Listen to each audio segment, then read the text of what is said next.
and ready. GMA Weather, serbisyong totoo ng GMA News.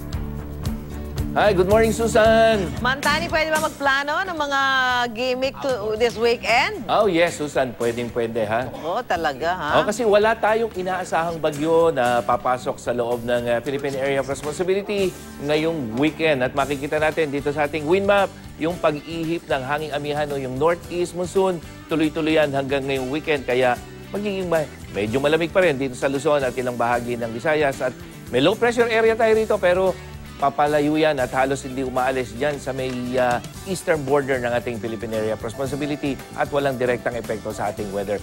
Sa ngayon, araw ng Biyernes, may mga pag-ulan pa rin, mga kapuso, dito sa may eastern section ng Luzon, Cagayan Valley, Quezon, Aurora Province, hanggang dyan sa Bicol Region. At pagdating ng hapon, may mga pag-ulan na rin. Mahihina nga lamang dyan sa may northern Luzon. At dito naman sa Visayas, maaliwala sa umaga, pero pagdating ng hapon hanggang gabi, yung eastern section, posibleng makakaranas sa mga pag-ulan, lalo na yung summer provinces. At dito po sa Mindanao, sa hapon, makakaranas sa mga pag-ulan, dulot ng thunderstorm. Bukas, araw ng Sabado, may mga pag-ulan pa rin dyan sa may Cagayan Valley, Aurora, hanggang dyan sa may Quezon, at sa hapon, northern Luzon at ilang bahagi ng central Luzon.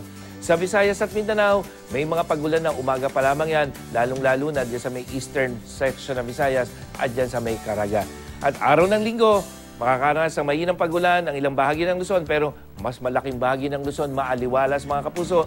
Ganon din sa Visayas, may mga pag-ulan pagdating sa hapon, parang dyan sa may Mindanao, northern Mindanao, katulad Zamboanga, northern Mindanao at Caraga Region, may mga pag-ulan po pagdating sa hapon. At din sa Metro Manila, mababa ang tsansa ng ulan ngayong araw na ito. Bahagyang tataas lamang yan sa araw ng Sabado at Linggo, pero mga panandaliang ulan lang yan mga kapuso. Ang naitalang temperatura naman ng Pag-asa nitong alas 2 ng madaling araw, dito po sa may Science Garden o sa NCR, 25.5, bahagyang mas mataas kaysa kahapon. Sa Baguio, malamig pa rin, 15.8, kanina alas 2 ng madaling araw yan. At sa Basco, 24.8, at sa Tanay, dyan sa bundok ng Tanay, 22.2. At yan ang latest mula sa GMA Weather. Ako po si Nathaniel Cruz, magplano para sigurado. I am ready. Serbisyong totoo ng GMA News. Salamat, Mantani!